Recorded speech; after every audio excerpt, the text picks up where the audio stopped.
Жұмсақ пицца дайындайтын боламыз. Ол үшін бізге жылы су, жылы сүт, тұзымызды, қантымызды салып, дрожжымызды салып, жақсылап араластырып, ұнымызды салып, эластичный қамыр илейтін боламыз.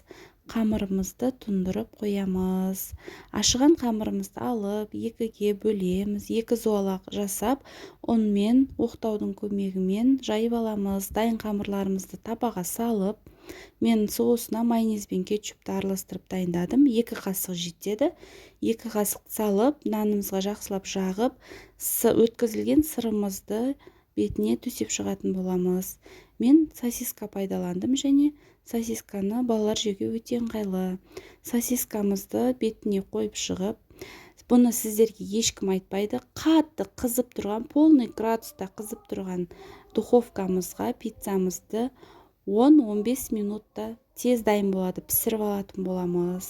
Сол кезде сырларымыз қатып қалмайды, пиццамыз да қатып қалмайды, өте жұмсақ болып шығады. Пиццаларымыз да прям созылып тұрады. Видеода көріп тұрғандарыңыздай. Жасап көріңіздер, өте дәмді, әрі жұмсақ шығады. Балаларға өте желімтал, өте жұмсақ шығады. Ас болсын!